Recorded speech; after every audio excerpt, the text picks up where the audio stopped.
Hello, my creative friends. I am Heather North. I am here with my very first floss tube video. Yes, I'm excited. I don't know why. I I've taken quite a hiatus from filming YouTube videos, from posting on my blog. I've been posting a lot on Instagram in the past, or not a lot, but I've been posting on Instagram the past 6, 8, 9 months.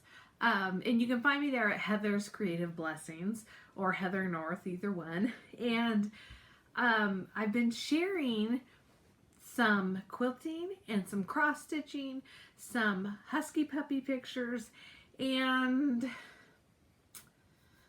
I don't know, I'd have to look. Just a little bit of life stuff, just things that can be uplifting during this time and during this season. So why am I here on YouTube again? If you are a subscriber of mine, if you used to watch me regularly or follow me, you know that I was a paper crafter and I made mostly cards. Now, the reason I started my YouTube channel was because, gotta backtrack a little, when I was a kid, I was told I wasn't creative, I wasn't artistic. I couldn't draw, couldn't paint, couldn't sculpt. My mom tried to teach me how to sew. I was an utter failure. So I always wanted to create, but I never felt creative. I never felt artistic. And it didn't stop me from trying. Okay, so when I was about 7 years old, turning 8 years old, my mom's friends taught me how to cross stitch for the first time. And I loved it. Taking that piece of cloth, adding in some thread and some cross stitches. I think I might have back stitches on that first one even. I remember it being a cute little animal. I don't remember which one it is now.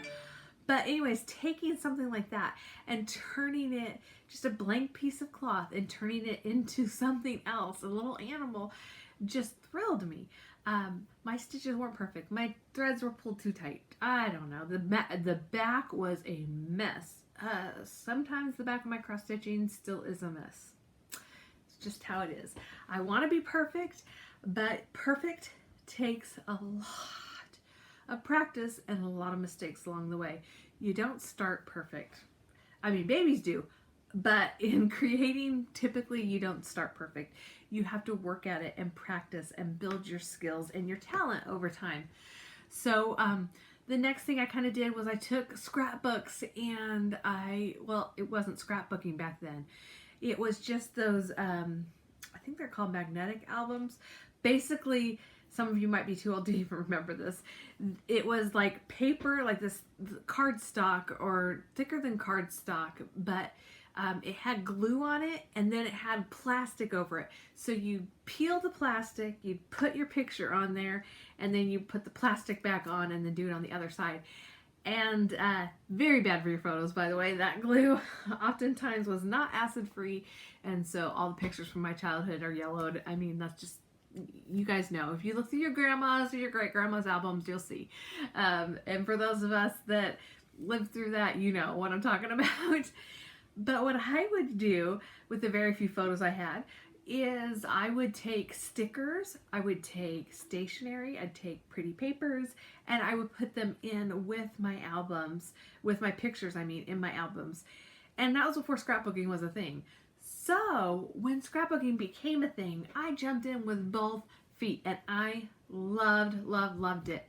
I tried my hand at tulle painting. I used to watch, they used to have it on PBS. They'd have these videos. Her name escapes me. I don't remember her name. It'll come to me after I'm done recording. But I used to watch her videos, and I started doing some painting on wood, and that was a lot of fun.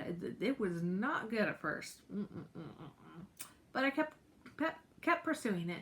I tried card making. I really wasn't very good at card making, so it kind of felt like another fail. Sewing, I kept persisting. Got a new sewing machine, that helped. But I really wasn't all that great at sewing either. So I guess you're hearing I'm trying lots of things to try and get something that works for me. One day though, after I moved up here to Washington, I was born and raised in California, got married down there, we had our kids down there, and then we moved up here about 13 years ago. And I was watching a YouTube video. It was one of the older ones of Angie Juda. She's Chicken Scratch on YouTube and Facebook and her blog, her website. She's Chicken Scratch.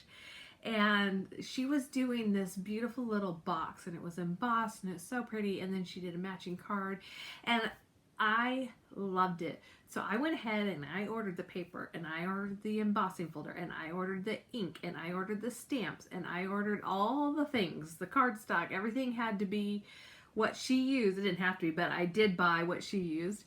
And when it came in, I watched the video again, and I recreated it. I'm like, oh, I love this.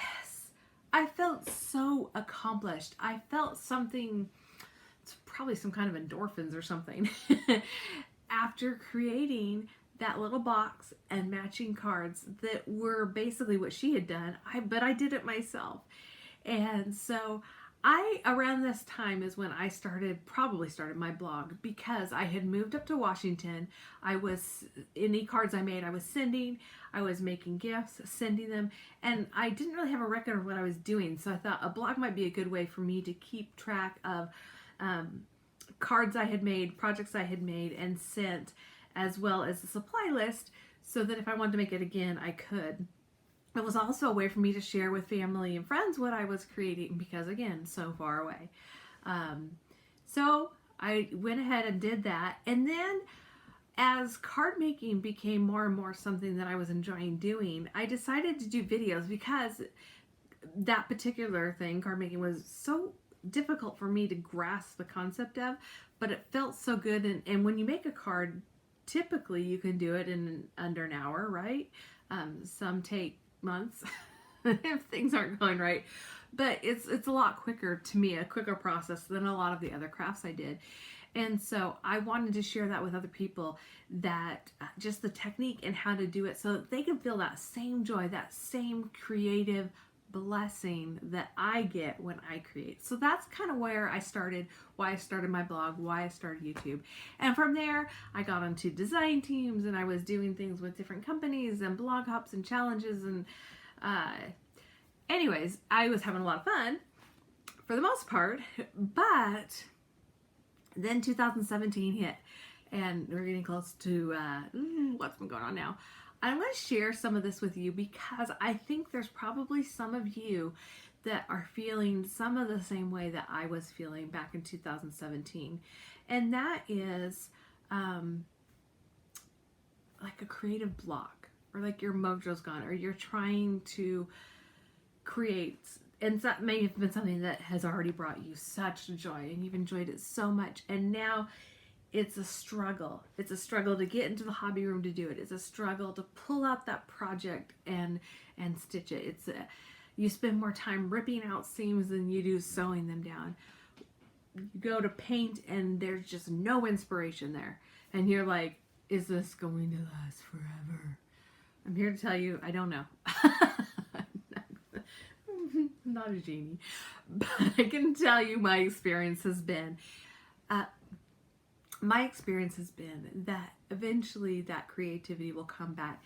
That thing that's in you that makes you want to create is going to have to come out, and you're going to have to create. And maybe you'll start creating in the kitchen. Maybe you'll start cooking some new things and trying new meal ideas. Maybe it's in the garden. Maybe you're really good at fashion and putting things together. I am not. I'm kind of in the comfy stage of my life. If it's comfy, I wear it. So where was I? Okay, so let me tell you a few things. Number one that I learned, give yourself grace. Give yourself some grace. We are not meant to be perfect. If you look at nature, and that's a lot of what, when we're recreating, we pull a lot from nature. And the flowers, they're not all perfect, but together they are perfect and beautiful. I tended to be really hard on myself, and I think other people are too. And different things can affect your creativity. Maybe you're in a dry spell. Maybe you're just too busy. Maybe it's 2020. And let me tell y'all, as hard as 2017 was, 2020 is pretty dang hard as well. And so right now, give yourself grace. We're just trying to make it through. We're just trying to figure things out.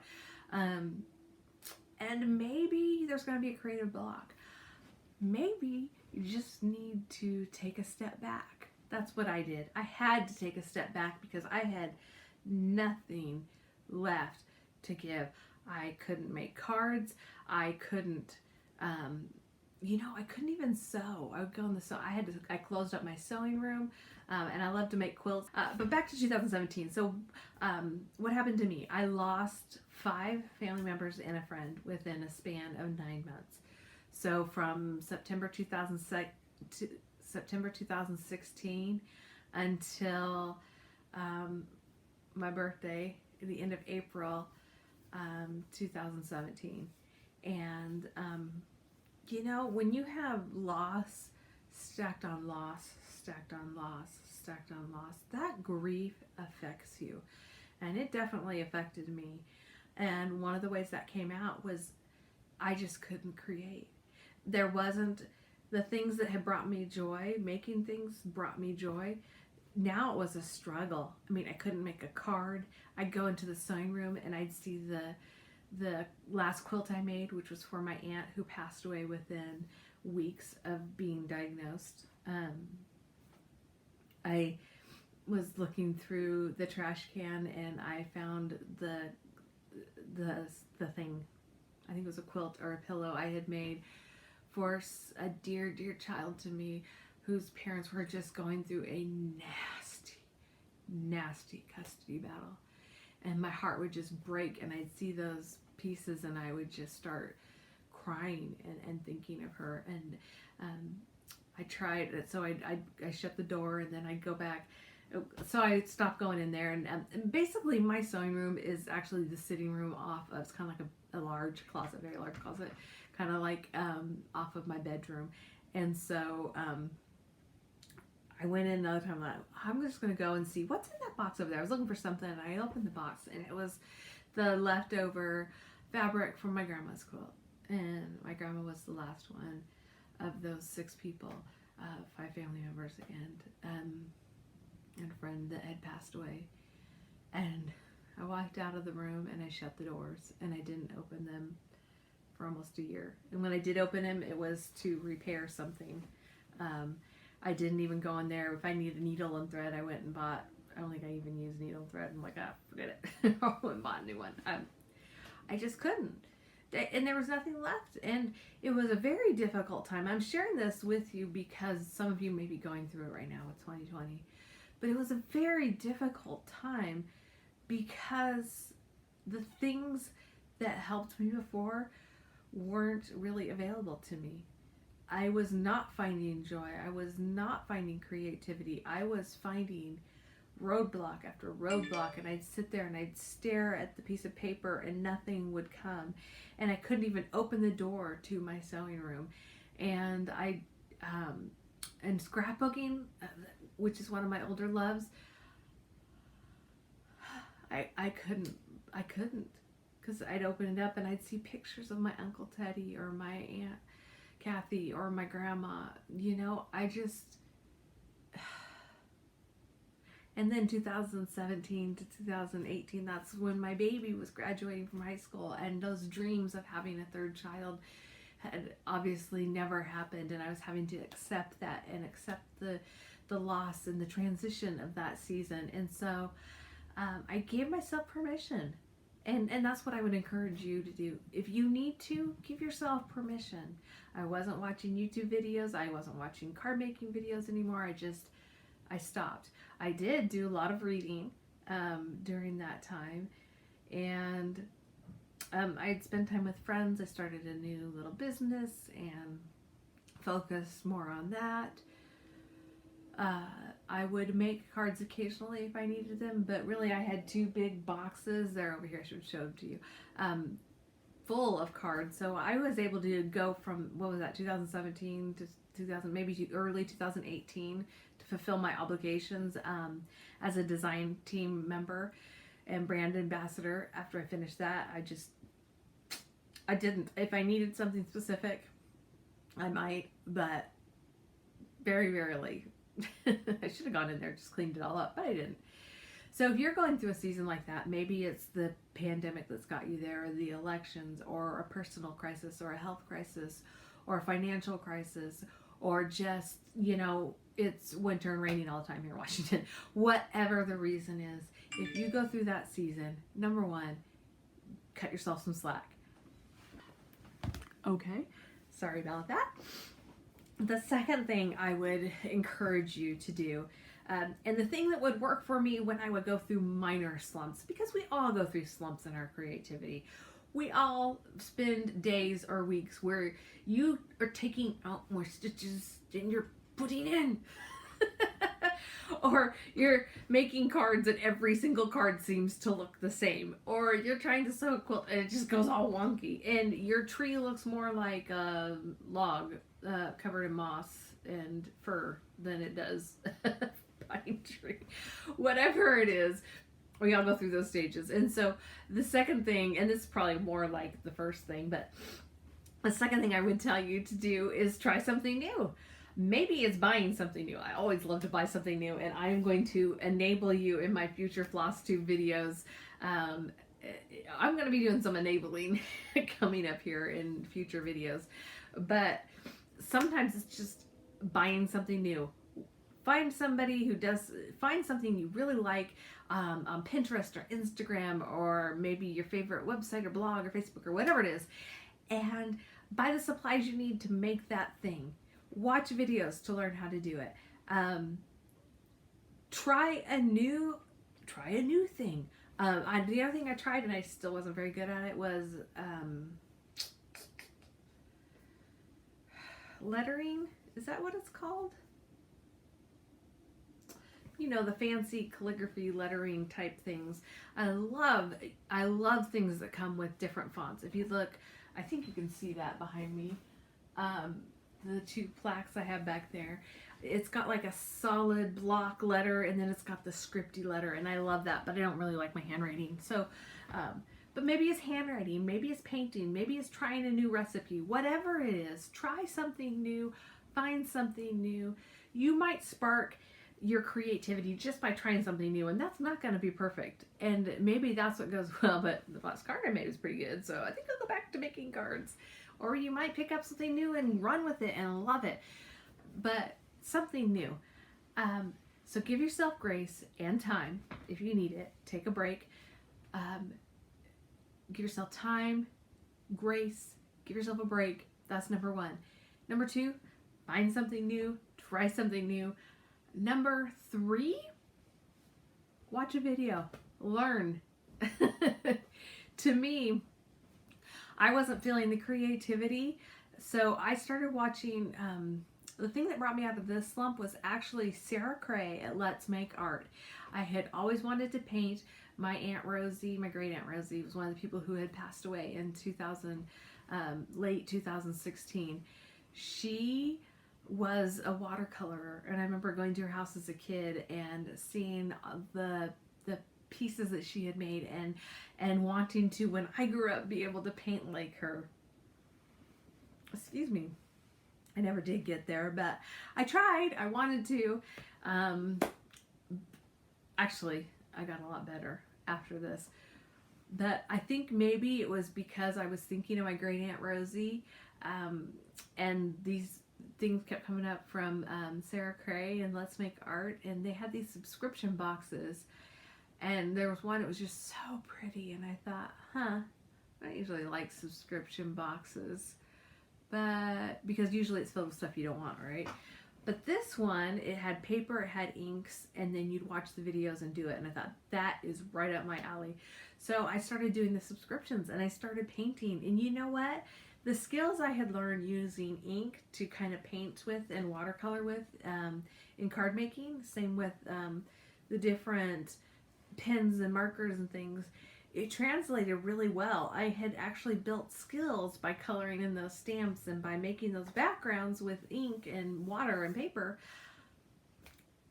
Some reason it finally just clicked, and so I was making those, and that sparked my creativity. And so I watched some of her older videos and really enjoyed that. I did a little bit in my Bible as a faith booking thing, and then that led me back to, because you're on YouTube and YouTube knows what you want to watch.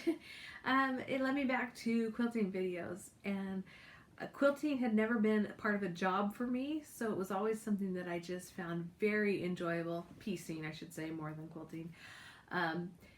And so I started watching videos again and started sewing again. And that happened late 2019, I think, is when I started sewing again. And I just, all of a sudden, it's like the floodgates opened and the creativity was there. Hallelujah! Finally, I can make things again. I was enjoying it, and I was finding some serious peace. And I was having some health issues. My son was having some health issues as well. And leading into the closing out 2019 and then starting to 2020, I had some doctor's appointments, and watching those videos, one of the ones I had watched, of course, was Kimberly Jolly at Fat Quarter Shop. And YouTube suggested cross-stitch videos. I'm like, I used to cross-stitch, but I kind of put it away about a decade ago. And it just kind of wasn't fitting my style anymore. But when I'm sewing, I like to have YouTube playing in the background. I don't always completely watch, you know what I'm saying? The sewing machine's making noise, and but it's just kind of a background in between sewing. And one of her floss tube videos came up, and I started watching it in between piecing, and I was like, well, cross stitch has changed in the past decade. It has updated, because it had been way longer than that. Probably been at least 15, 20 years since I had been into a store or looked at cross stitching supplies, really. And that would have been someplace like Michael's or Joann's or Walmart. So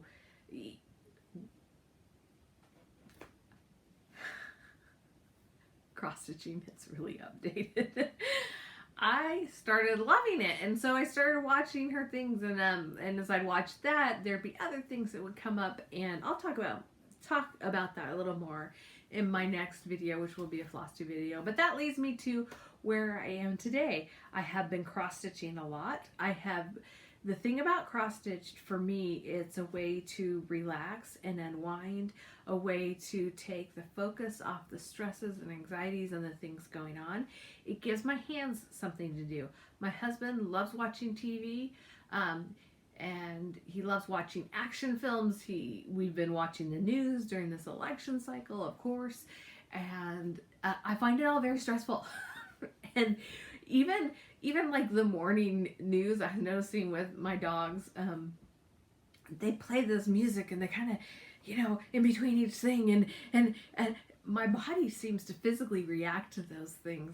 And so having cross stitch is a way for me to just kind of calm down and give my hands something to do.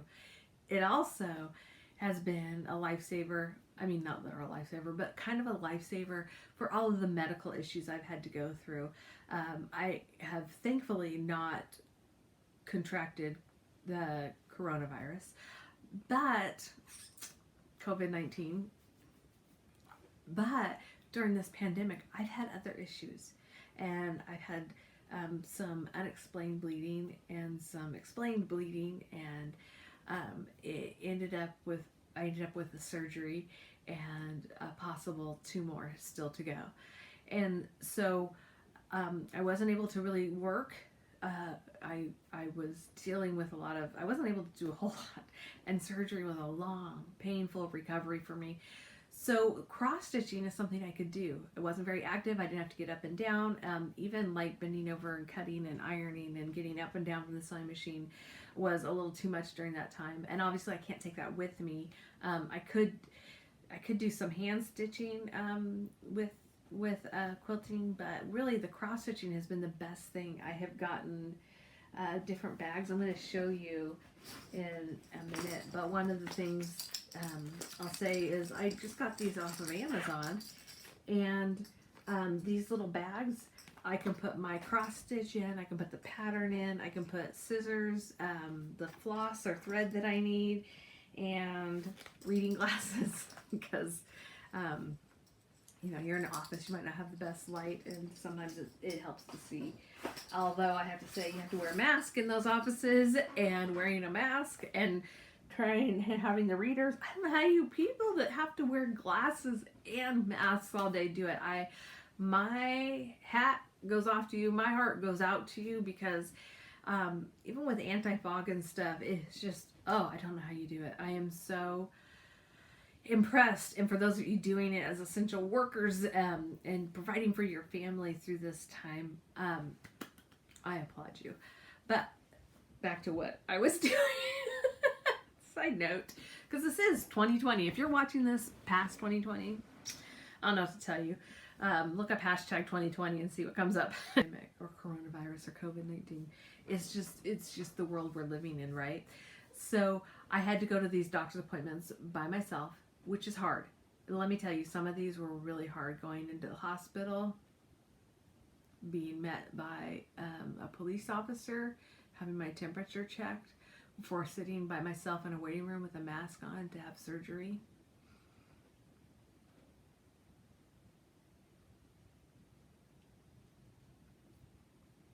I was thankful to have something that I could focus on and take my mind off what was going on. And so cross-stitching maybe not literally saved my life, but has really, really helped me through this season. So if you're on one side or the other, if you're on the side where I was in 2018, leading into 2019, where this pandemic, this year of pandemic, or the election year, or maybe there's something else going on in your life, has you just feeling like your creative mojo is gone and you can't do it anymore. I get that. I get that. Give yourself some time. Give yourself some grace. If you're like me and you need something new, or you want to be inspired, or you just need something on in the background that isn't so controversial, maybe loud, obnoxious. Maybe I am. I hope I'm not, but maybe I am. That's what I'm going to be doing now. So what I have found, again, I rediscovered, is floss tube. I'm not sure if this is going to be the only thing I do. For right now, it is the main thing I'm doing and the main thing I will be sharing on YouTube. I also am sharing on Instagram. I don't know if I'm going to take up my blog again. I'd welcome your comments on any of that to know what you want to see from me before I invest the time in it. But be gentle with me. I'm still recovering. I still might have 2 more surgeries coming up, but I am hopeful. I am hopeful, and there are things coming. And so what I'm going to do, for those of you who are, whether you're new, I guess, or one of my longtime faithful followers, I am going to label my videos. So from now on, you should see floss tube, life update. I don't know that I'll be doing those. They will be coming in the floss tubes. I don't know that I'll do just a plain life update, but that's kind of what this is, right? We're at life update. If I do quilting or Facebooking or card making again, whatever it is, the first thing on there will be, the first thing on the title of the video will be what it is. So you can watch what you want to watch. Not interested in floss tube, not interested in cross stitch, no, skin off my nose. You can pick and choose what you want to watch. And so I hope that you find something helpful in this video today. I hope that you are encouraged. That was my whole reason for starting Creative Blessings and Heather's Creative Blessings. Either way, you'll be able to find me. But I don't know if I'm going to be doing card making videos anymore or not. If I get inspired again and start making them again, I will. I have played with and toyed with the idea of doing Facebooking or faith journaling. But then my health issues kind of took over. And also, I just don't know. To me, that's a really personal thing. It's my time with the Lord. It's just kind of a form of worship, worshiping Him and concentrating on Him and His Word the word, the Bible. So I don't know if I'll be doing videos on that or not, but if I do, I'll definitely come up with a title and it'll say that. And if you are here for cross stitching, if you enjoyed cross stitching before, you just want to see, hey, what's Heather doing, or what is this new thing, tune in. It's going to be mostly just showing you what I'm working on, what I finished, what I'm going to work on, plans, and then haul and all the goodies to enable you. So with that, I'm going to say goodbye. Thank you for joining me. Thank you for coming in and seeing a little bit of what I've been up to. I don't know if I'm going to share more or not. I don't know if you want to know more or not. I feel like I've talked forever here, but if there is something you want to see, go ahead and let me know. Leave a comment down below.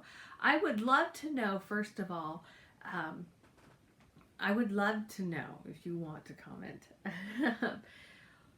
what this season that we're in right now, whatever season you're in, whenever you're watching this video, if you're finding creativity as a joy, or if you've been finding that creative block, like if your mojo's just disappeared. So that's the first thing.